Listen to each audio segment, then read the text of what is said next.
Okay, our next session is presented by Shirley Lawson. Shirley is based here at Call Scotland and has been here all morning helping with the moderating, so you might recognise the name.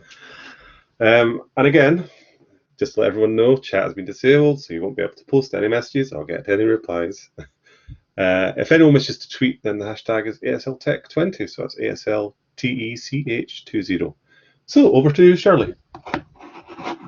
Great, thank you very much, Robert, for the introduction. Hello and welcome to my workshop on assistive technology to support learners with dyslexia.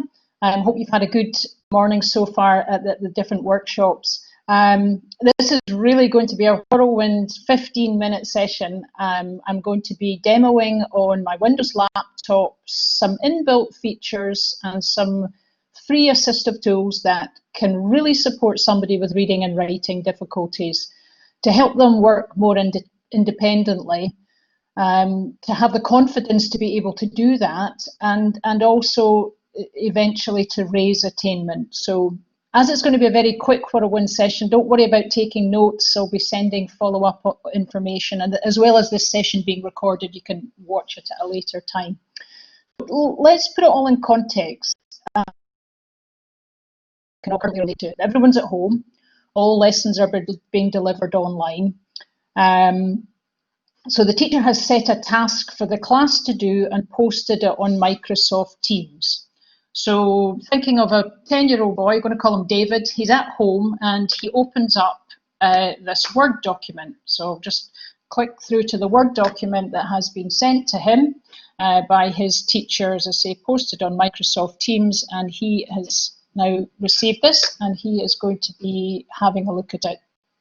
Okay, so he's scanned the document and immediately thinks, oh, I'm going to have to ask my mum how to help me read this, but she's busy working, and maybe I'll ask my brother, but he'll make fun of me. But there's really no need to. Within the Word, I'm in a Word 2016 document here, there are tools inbuilt that will support his reading difficulties. So if we just go to the top of the toolbar here in the Word document, you'll see there is a little speak icon. So what I can simply do is highlight the text there and then click on the speak button.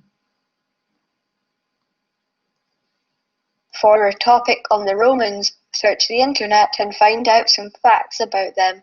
Share what you found with the class. On Thursday, we will have a look at all the bits of information you have found and have a discussion. Okay, so that has just allowed him to be independent because he's used the speak button. Now that speak button has been added in through using the options. You can customize that top toolbar, so really important that's there for somebody with a reading difficulty to know that they can use that. You probably picked up that the voice that was a Scottish child voice. And that's one of our new ones that we've got on our website to offer. Heather and Stuart were the adult ones, and we now have Scottish teenage voices and children voices. So it is a really important feature for somebody who is requiring text-to-speech support, that they get a voice that they like, and then they're far more likely to want to be able to use it if they can relate to the voice. So go to our website, go to Scottish Voice. There's a sort of sub-page at our website and you can find the Scottish voices there and they can be downloaded for free. Right, so the task that David was presented with, he had to go and find some information that he was going to share back with the class. So he has gone and found a website. I'll just click on that there. So projects on the Romans, and this is the website he has found. So he is looking at this website. Now it's quite a busy looking website. There's sidebars, there's a top toolbar with pictures, there's little different sections and images. So he's already feeling slightly panicky that even this task might be a little bit too much for him. But what can be done to make the task of reading this website a bit easier? Well, there's three main things that could support his reading difficulties. The first thing we could do is we could try to make the web page look a little cleaner, a little more simple. So clearing it to get rid of distracting features. The second thing would be maybe to put on a line ruler to help him focus on the words, to support his concentration and visual processing difficulties. And of course, he's going to need some support to have it read out loud, just as he did with the Word document with the homework task. So let's have a look at how we could do this. And this is all possible inbuilt in the Edge browser. So this is the web browser that we're in at the moment. So the first thing we're going to do is we are going to clear the web page, and by going to the top in the address bar here at the very top, you see a little book icon. So I'm going to click on that, and we're going to the page looks like now. Just by clicking on that little book icon, it's given me a much clearer interface, and we're just clicking on the little right arrow there. I'm going to be just clicking forward to the next page, so you can see how much nicer that is to have rather than the sidebar. So yep, he likes that so much better already, just having cleared the interface. We talked about putting a line ruler on, so the tools are inbuilt. I'm just going to click on the top right hand part of the page here and bringing up this little other toolbar here, and I'm going to the section on learning tools. So if I click on learning tools, see here I've got my different page colors. So I've got this bright yellow one at the moment. He might decide he prefers maybe an aqua background, so just clicking on that will do that. But the reading preferences, so that's at the right hand side there, clicking on that, this is where you'll get the line focus. So you can see you can either have 1, 3 or 5 lines available, but just by toggling that on, I'm now narrowing it down. So now we've got the clear interface of the page, but I've really got it down to just 1 line at a time. And the third thing we wanted it to do was to read it out loud. So if I click on up here again, we're at the top toolbar, I'm using the inbuilt tools in the Edge browser to have the text read out loud. So I'm going to click on that now. The Romans in Britain. www.primaryamulkelp.co.uk. The Romans came to Britain nearly 2,000 years ago and changed our country. Okay, just toggled it off at the top there. So you've got that, you're able to stop, play, stop, play. But you can see how really good that is with the highlighting of each word as it goes along. So it's called using dual modality, where you're actually seeing and hearing the word being read out. Some text-to-speech programs will just read it all out as a block, and you're not really sure exactly which word you're at. So it's really good when you've got this facility to have the words highlighted as it goes along. So you've got the focus, you've got that clear interface on the page, and now you've got the read aloud tools there. So this is now, David is just thinking, I don't need to ask anyone here, I'm being able to do this independently. And that's a real boost to his self-esteem. So top right here, I've got the little person icon. So again, I'm going to be going in to look at, just to check the speed of the voices right, and I can change different voices.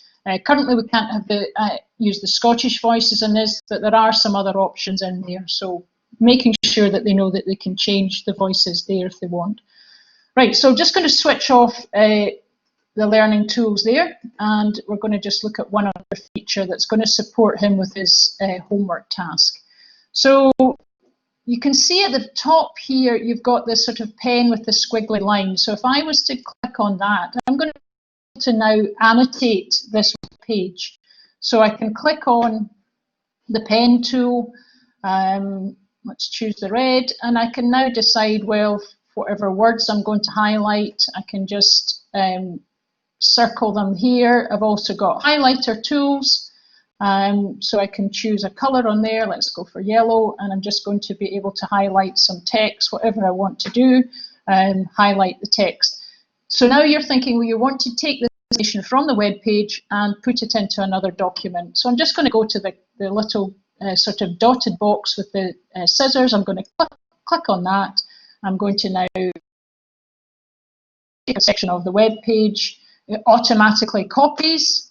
I can then go down into a blank Word document and copy it into there. So I'm just bringing up another slight delay on that there. Going into a blank document here, and I will just paste that in there. So now I've got some information that I can share back with the class. So there's David done that task independently because he has used the tools within the Edge browser. So it would have been good in the initial homework task had it mentioned that you can present your work in lots of different ways, and giving your pupils the opportunity to use multimedia to show their learning is providing a truly inclusive learning environment. So apart from him doing this copy and paste from the web page here, he may have read some of the information or listened to it and decided he wants to just maybe talk about it. So he's going to be perhaps going to just put in a little audio file. So if you were in a Word document there and you wanted to insert an audio file, I would just go to the top toolbar here and do insert. And then I would go along to the right-hand side here, and you're actually inserting an object. So just click down there, insert object. I've already created one. I used Audacity, which is a free software to make recordings. So I'm just going to have a look for my recording there. And very quickly, I would just then decide I'm going to add that in there. So there it is, the Roman sound file. And I've clicked it in there. So now you can see it's maybe slightly smaller screen, but I've got a little MP3 file in there that I'm now able to submit that as my way of learning there. So I've just spoken into that, recorded it, and now I've got the chance to be able to show my learning through using an audio file. So that's a really good thing. Now, one of the things that we're always asked about, is it a way that we can get somebody just to talk and their words appear on the screen because they've writing difficulties and they're always looking at a blank screen, and yes, they've got good ideas, but it's very hard to get it down on paper. Well, absolutely. I mean, there is speech recognition, voice recognition, and again, this is inbuilt in Word 2016. So I click on the Home tab there. What you'll see here is I've now got my Dictate button. So what I'm going to do there, let's just give that a go. So no training, I haven't done any training with it, and that's the other good thing about it. I click on the microphone, it starts listening to me. I'm just using the inbuilt mic from the laptop, and I'm going to just start speaking. So let me give that a go just now. I'm just going to click that on and wait for it to start listening. I have been learning a project, full stop. The Roman army was made up of soldiers called legions, full stop. There were over 5,000 soldiers in a legion, full stop. And switch off the microphone there. Okay, so now I have been able to do that, so I don't have to worry about spelling mistakes. Speech recognition is brilliant for that because you don't, it's just going to pick up your voice. I am going to now think, well, if I've got a writing difficulty, I'm going to have to make sure that that's what's spoken has come up on the screen. So what I would be doing at that point is I would be again going back to think I'm actually going to use my speak tool at the top to listen to it, to perhaps to do some self-correction there. So the speech recognition is something that very much can support writing difficulty, as can word prediction, and that's something else that I'm in a Windows 10 laptop, and that's something that's inbuilt there. So I have switched it on in settings. Just go into settings and go to the typing settings and toggle it on that you're going to be using word prediction. So now you'll see when I start typing, the Roman, so I've now got my choices here. 3 little choices are coming up here, and I'm going to choose the one that I want there. So I'm assuming I am being able to identify it by the choices given there. So the Roman army was divided. So DIV, so see how supportive that is, and even it's actually got divided into there. So I have been able to just click on that, and let's say I spell legions wrong. Is it going to pick it up? Yep, so even with the double E in there, I'm still getting legion in there. So word prediction is another good. So that's inbuilt in Word. Now we have Craig, my colleague, has a fantastic word prediction guide that's available on our website, free to download, and that looks at all the different software and apps that offer that feature of supportive for writing. Word prediction is something that we would definitely say is worth looking at. And just thinking of if you were using OneNote in any capacity there, I'm just thinking we could be looking at just clicking off here, and we'll go back to just clicking on, here we go. Yeah, so if you had a OneNote notebook open, just to say that, you know, it's a fantastic way for organisation for people with literacy difficulties, and you're able to then have the tools within OneNote. So I'm just going to use there, go to Immersive Reader for my text-to-speech, and it's doing that thing that the Edge browser does, it's clearing the interface, clearing the page to make it a nice clear interface. It's giving me the chance down at the bottom here to have it spoken out. I can change background colours, but you've also got picture symbol support built in there. I'm just clicking on the words, and you've got that picture support there, so I can listen to the word. Fighting. And I've got the picture in there, so that's another really good feature if you were using OneNote in there. Okay, so probably down to my last minute now. I'm just going to toggle back to my, doesn't matter what device we're using, let's not get too hung up on what devices. Generally, most devices have got some inbuilt tools, functionality to support reading and writing difficulties, or let's just add some apps and software there. That's our contact details there. Now, this is the kind of session that I deliver online, do online learning workshops. I can work with groups of staff to upskill people just really on tools that are probably available on the devices that you have in classrooms. So please get in touch if you would like to organise some online training. We're definitely going to be doing online trainings most of our way, delivering professional learning from certainly between December, we think. So please get in touch now, because I imagine the calendar is going to fill up really, really quickly on that. So I hope this has been useful. I hope you've learned something, or even just given a reminder. Please just give something a go, support a pupil in your class who's got literacy difficulties, and raise awareness with your colleagues about what's possible with assistive technology. Right, I think that's me. I think I've finished my 15 minutes, and I'm just going to stop sharing and